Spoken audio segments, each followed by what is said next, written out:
नमस्कार सभी संस्कृत प्रेमी सज्जनों, देवियों और संस्कृत के विद्यार्थियों को मेरा प्रणाम। मैं अपने YouTube चैनल में आपका हार्दिक स्वागत और अभिनंदन करता हूं। आज मैं भाषा अध्यापक विपिन कोठारी आपकी सेवा में लेकर उपस्थित हुआ हूं। कक्षा 7 आमोदनी भाग 2 जो संस्कृत की पुस्तक है उसका पाठ 5 धनस्य सदुपयोग। आज हम इस पाठ का अनुवाद और अभ्यास समझने का प्रयास करेंगे और यदि आपको यह सामग्री अच्छी लगती है तो कृपया मेरे YouTube चैनल को सब्सक्राइब और वीडियो को लाइक करना न भूलिएगा। धन्यवाद। तो प्रस्तुत है कक्षा 7 की आमोदनी भाग 2 का 5वां पाठ धनस्य सदुपयोग। इसमें कहता है कूर्मांचले दारमा इति उपत्यका प्रसिद्धा अस्ति, अर्थात कुमाऊं में दारमा यह उपत्यका प्रसिद्ध है। कुमाऊं हमारे उत्तराखंड का भाग है। इयम हिमालय से निकटे पर्वतानां मध्य भागे अस्ति, यह हिमालय के निकट पर्वतों के मध्य भाग में है।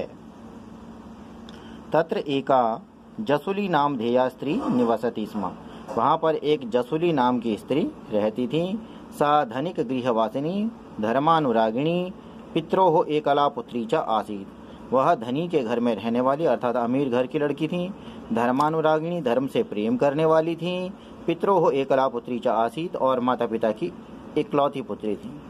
उपत्यकायाम एका नदी बहती, घाटी में अर्थात तलहटी में, जिस घाटी में हमने धर्मा जिसका नाम था उसकी बात की थी अभी पहली पंक्ति में।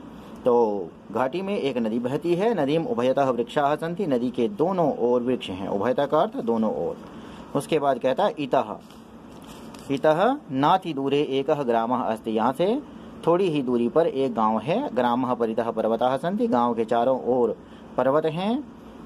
ग्रामात् अत्र आगत्य जसुली प्रतिदिनं नैकाः स्वर्णमुद्राः नद्याः जले प्रक्षेपति, और कहता है गांव से यहाँ आकर जसुली हर रोज अनेक स्वर्ण मुद्राएं नदी के जल में डाल देती थी। कर्ण परंपराया कानो कान इयम वार्ता जने सुप्रसृता, यह बात जो है लोगों में फैल गई। अथ कदा, तो एक बार कूर्मांचल से, इसके बाद एक बार कूर्मांचल से आयुक्तः हेनरी रेमिजे महोदयः जसुलीम द्रष्टुम तत्र अगच्छत। अब जब उन्होंने सुन लिया होगा तो कहते हैं इसके बाद एक बार कुमाऊं के आयुक्त हेनरी रेमजे महोदय, वह अंग्रेजों का जमाना था तब की बात थी, जसुली को देखने के लिए वहां आ गई। कौन? हेनरी रेमजे महोदय। तो कहते हैं तदानीम सा नद्याः जले स्वर्ण मुद्राणाम प्रक्षेपणम करोति स्म, उस समय वह नदी के पानी में स्वर्ण मुद्राएं डाल रही थी, फेंक रही थी। तथा रेमजे कथयति, तब रेमजे कहते हैं देवी का असि तुम, देवी तुम कौन हो? एवं नद्याम किम करोसि, इस प्रकार नदी में क्या कर रही हो? सा अकथयत, उसने कहा अहम जसुली अस्मि, मैं जसुली हूँ। मम पार्श्वे प्रभूतम धनम अस्ति, मेरे पास बहुत सा धन है। अतएव प्रतिदिनम नद्यै समर्पयामि, इसलिए प्रतिदिन हर रोज नदी में डाल देती हूँ, नदी को समर्पित कर देती हूँ। रेमजे अकथयत, रेमजे ने कहा भगिनी किम धनस्य उपयोगः एवमेव भवति। रेमजे ने कहा कि बहन, क्या धन का उपयोग इसी प्रकार होता है? जसुली ने कहा भो कह आशयः भवतः, अरे तुम्हारा क्या आशय है, यानी क्या कहना चाहते हो? कर्महीनेभ्यः धनम यच्छामि, कर्महीनों को धन दे दूं। येन ते द्यूतादिकेषु संलग्नः भवेयुः, जिससे वे जुआ आदि में संलग्न हो जाएं।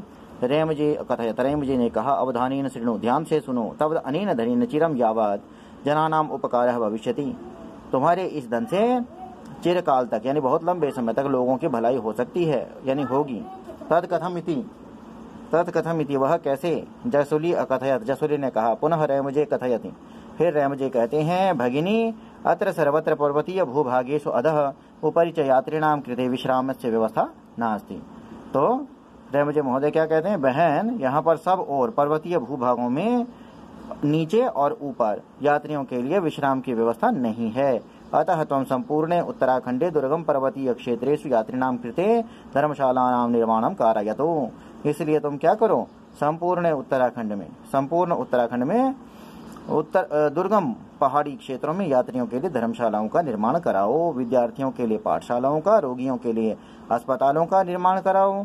इत्थम तव धनस्य सदुपयोगः भवति, इस प्रकार तुम्हारे धन का सदुपयोग होगा। इदम श्रुत्वा प्रसन्ना सा अकथयत, ऐसा सुनकर प्रसन्न होकर उसने कहा भो भ्रातः, अरे भैया, सुष्ठोक्तम भवता, आपने ठीक ही कहा।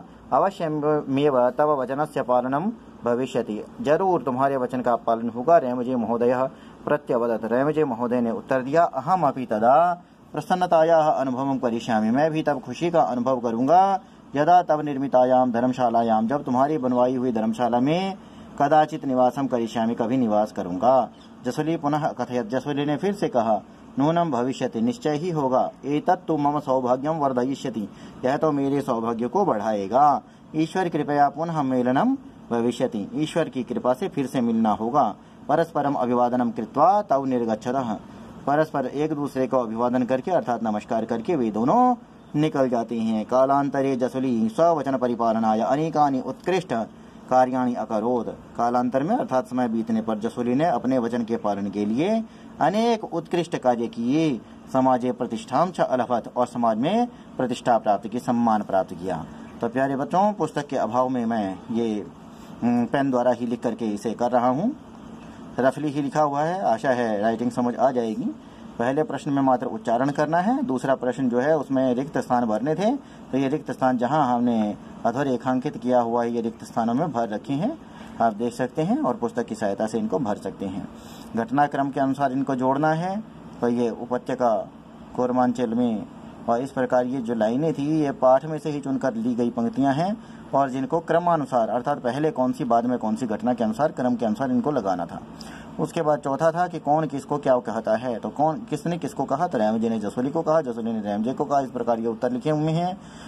फिर छठा है, तो छठे प्रश्न में प्रश्नों के उत्तर देने थे। तो क ख ग घ ये भाग हो गए आपके, और उसके बाद ये ङ भाग, ये च भाग देख सकते हैं आप। उसके बाद संधि और या संधि विच्छेद करना था। तो जहाँ संधि करनी थी वहाँ हमने संधि कर रखी, जहाँ संधि विच्छेद करना था वहाँ संधि विच्छेद प्रस्तुत है, आप देख सकते हैं। और इसके बाद अनुवाद अर्थात जो हिंदी की पंक्तियाँ उन्होंने कुछ दे रखी थी जिन्हें संस्कृत में अनुदित करना था, वो हमने अनुदित कर दिया है। और ये आखिरी प्रश्न था, आओ समझ कर सीखें, जिसमें री और रेफ और र की मात्राओं से संबंधित जो शब्द थे उनकी एक तालिका बनानी थी। तो तालिका आप बना लीजिएगा। शब्द हमने डाल दिए हैं, री के शब्द उसके नीचे हैं, रेफ के उसके नीचे हैं, और र के इसके नीचे हैं। आशा है आपको वीडियो पसंद आया होगा। धन्यवाद।